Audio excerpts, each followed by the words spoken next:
Kareem Mohammed. I'm from Zahra, and I just wanted to explain some couple of things on regarding the English revision sheet, alright? Now, I think we should start with what the revision sheet actually has to say with probably like pronouns, modifiers. So I'm going to start with pronouns. Now, what are pronouns? Okay. Pronouns are things that generally replace nouns or the subjects of a sentence, okay? Because a sentence is compounded of three things, which could be subject, verb, object, and then probably a meaning. There are, of course, other things that could be added to a sentence. I'm just not going to cover them right now. We're going to be covering them, as you can see later, with the modifiers under.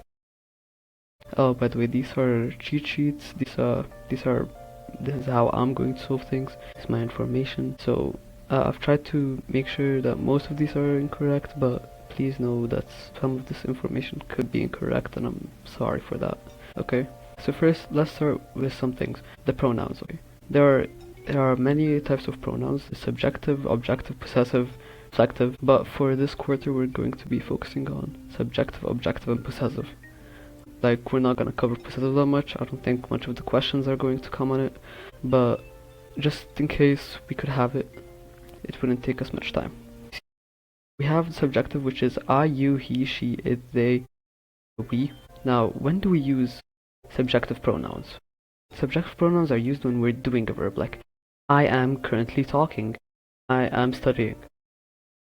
The objective is used when the verb is done to. He did to Ahmed, so he did to him.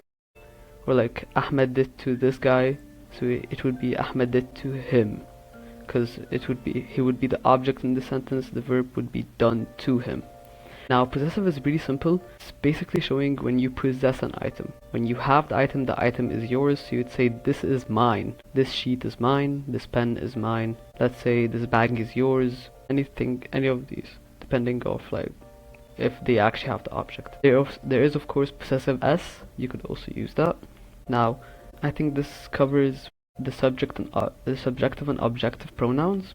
But other than that, we could go on to like who and whom. Now, we were just talking about subjective and objective, right? Now, who is used for subjective? I can actually get you an example over here. But there's also another way to solve one of these. Let's say you're like in a multiple choice where like it asks if you want to place who or whom. You could ask yourself, you could answer the question it's asking. Now let me get an example from the official study sheets that we have from the writer's choice book. You see, if it says who called this morning, let's say, what are you gonna answer with? Ahmed called, or Kareem called, or someone called, right? If that could be replaced with one of the subjective pronouns, then you would place who. Okay? If it can be replaced with an objective, then you'd say whom. For example, another one. Whom are you telling? Okay, we already have the answer yes, but let's just for the sake of solving it, let's solve it. Whom are you telling? I'd say I'm telling Kareem, or I'm telling this person or that. You see, they're currently the object of the sentence, so you'd place whom. If I can get you a question really quickly. Yeah, you have here blank. Blank, should I invite, right? In normal sentence, let's say you're inviting someone to your birthday party.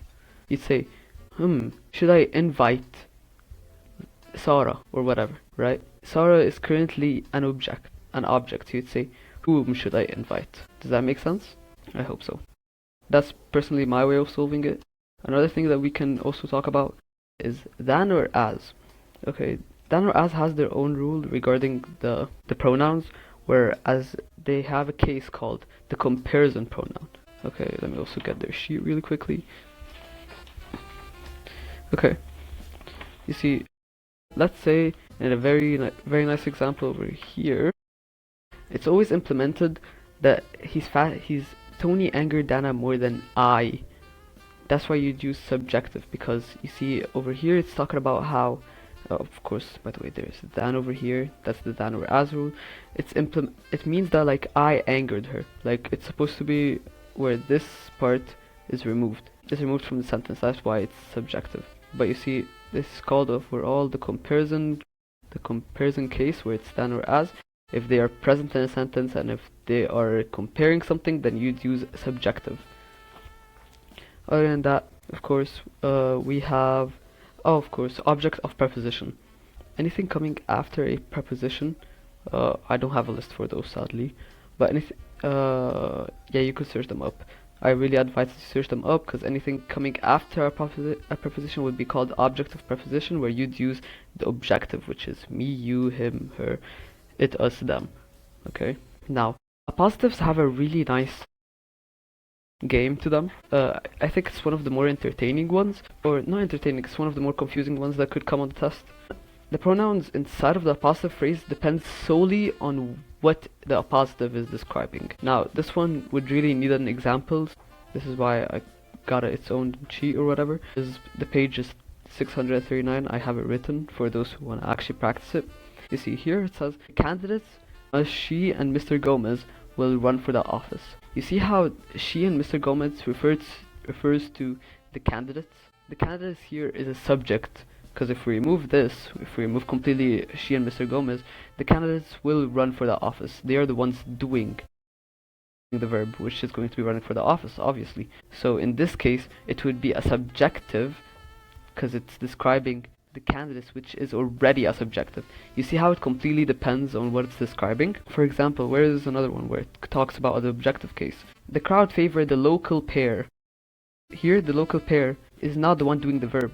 The crowd is the subject already. They're the ones doing the verb, but in this case, they oh my days, I'm sorry, the crowd favored the local pair. So in this case, the local pair is an objective, the verb they're favoring them. So it's going to be Hilda and her. Her, of course, being the objective. The objective, yeah, it's the objective pronouns. Okay, now, that's about the positive phrases. Something I do want to note though is that in some of the rules, it's always sure it's going to be like, if you're in a case where like it's how do I describe this? Let's say it's she, I. You see how this I always needs to be the one coming after the she. It doesn't matter where it's in the sentence, but the I always comes after the she. I'm not really sure why, but this is what I've concluded from like past work, I guess.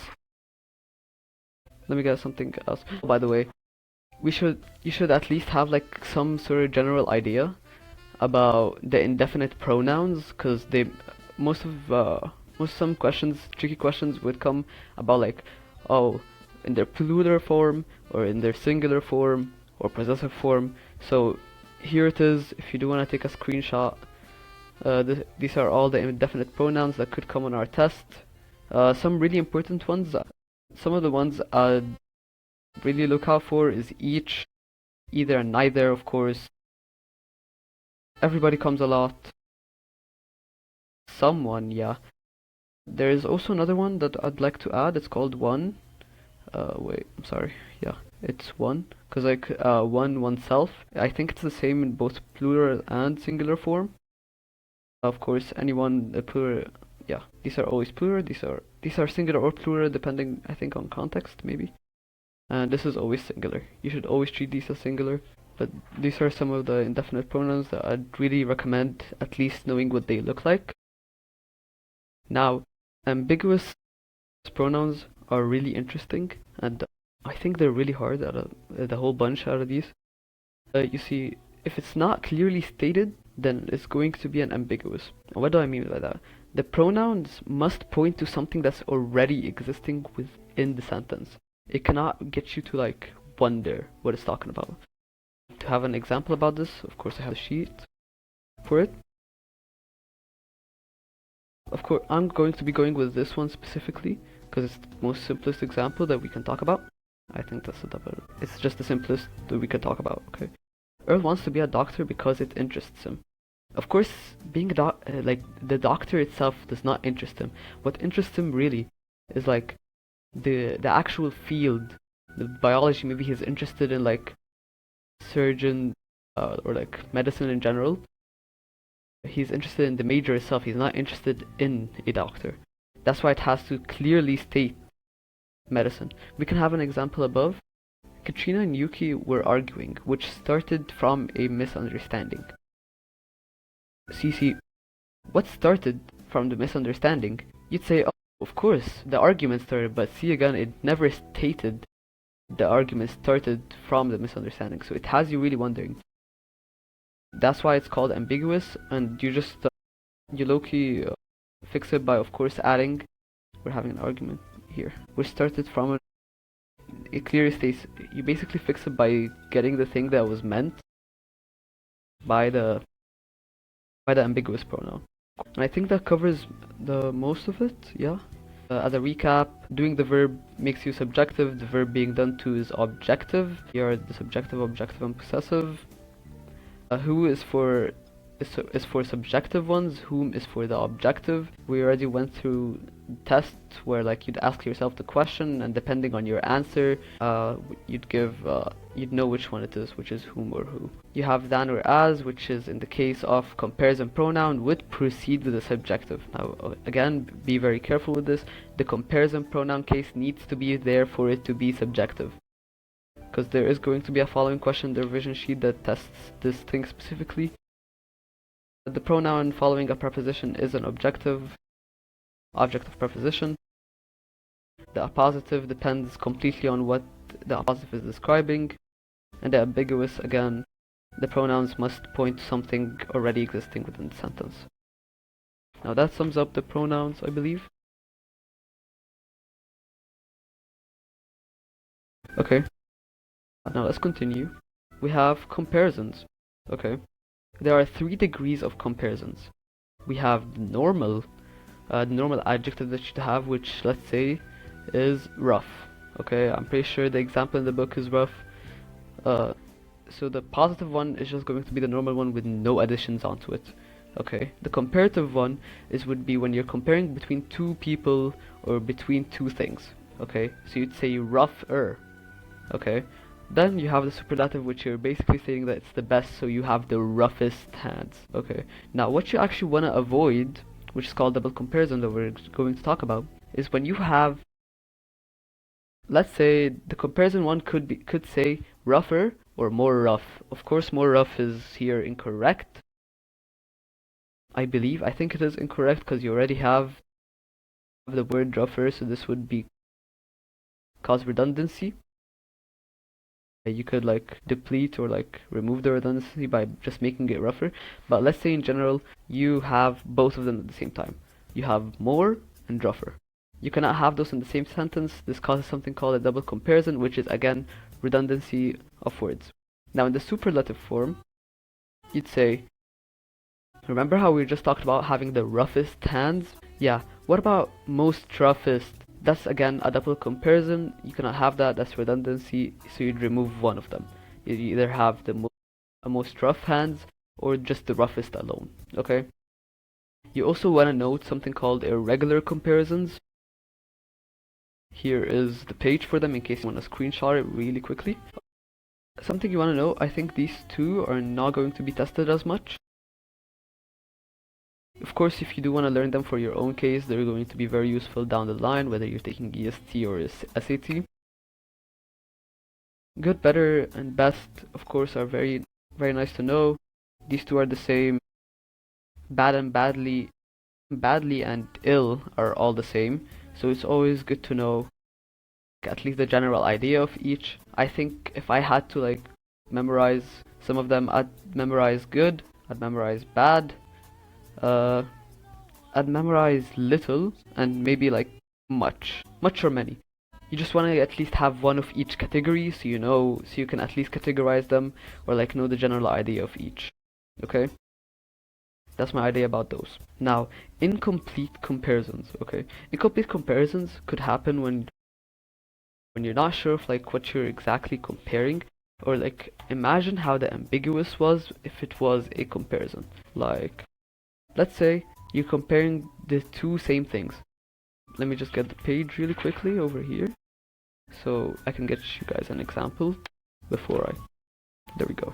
Let's talk about Oklahoma's because it has 2 clear examples.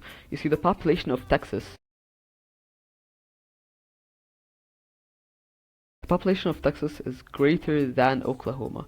Of course, here it's implied, it's just like the ambiguous. It's implied the population of Oklahoma's, but he didn't state that. So you must make sure the 2 things that you're comparing are both clearly stated. And they could also replace it with a comma s, which is here the possessive s, I believe, which talks about the population of Oklahomas. Or of course you can just add the population of Texas is greater than that of Oklahomas, which also refers back to the population. So you could just you could try to like think of it exactly like the ambiguous pronouns, but instead on the comparison form. Let's have another example. Crayfish are more like lobsters than any animal. You see over here, it doesn't exclude itself. I think that's the main problem, that it does not exclude itself than any animal. That could include, of course, the crayfish, but then crayfish are more like lobsters than any other animal, which then excludes the crayfish itself. So those are the two rules that I've written personally. Make sure that you're comparing the same two things, like with the Oklahoma example, and then you clarify by excluding the subject if comparison is in the same group, like the crayfish and lobster one that I just said. Now, let's move on to good, well, bad, and badly over here. Good, well, bad, and badly. You'd use good as an adjective, the same with bad. Well is used as an adverb, the same with badly. Good is an adjective, and it's used after. It could also be used after a linking verb. That's something you wanna be careful about. Linking verbs could be how you're feeling. I really suggest that you learn what linking verbs are in general, because I think this is the whole point of like this this type of question. There is nothing else to play around other than the linking verb part. And something to also look out for is well. Yes, it could be used as an adverb, or it's mostly used as an adverb of like how well you're doing in something. But then it could also be used to describe health. An example on this, of course, from the book. Most of my examples are not going to be outside of the book. I don't want to really try to make things up to make sure that I am giving you guys the best type of information, or like at least most correct. You see here is good is used as an adjective. Natalie is a good speaker. Okay, yeah, also this is the linking verb part that I was talking to you guys about. See here how it uses feels good. The adverb of manner here is talking about how well he speaks, right? Mr. Chong is not well, of course, yeah, here it is again. This is the main thing that he's going to be playing around with. Well, the machine made a bad copy. Of course, here he's describing the copy, and good over here talks about the speaker. She's a good speaker. The air smelled bad. Yeah, of course, this here, you see, this is another linking verb that you might want to learn. I felt bad. Of course, this adjective following a linking verb. Here it is. His cut is bleeding badly. This is an adverb, but this is most of how it's gonna come. Again, I really advise for the linking verbs, as they'd help you a lot with these tricky questions. Yeah, here's another one. Now, double negatives. Double negatives is really simple. I think this is also one of the easiest things that you could get on the test. It tells you that you cannot have two negative words in the same sentence. Remember how the double comparison thing said you cannot have more? Let's say, of course, in the comparative form, you cannot have more and an adjective plus er in the same sentence. Or like how the superlative said that you cannot have most and adjective plus est in the same sentence. Basically, you try to imitate the same thing around double negative words. Of course, they could come in no, nothing. They could come in hardly, barely, never. So you'd mostly see them in that type of thing. So you'd remove one of them. You always want to have one negative per sentence, and that's basically how you solve that part. Whenever you don't find one, just make sure to reread the sentence. They could of course come in don't, they can come in can't. So yeah, just keep an eye peeled out for those. Now moving on, the last thing that we'd need before we actually start solving is modifiers. Modifiers is one of course, the trickiest things that you can get on the test, specifically with the dangling and misplaced modifiers.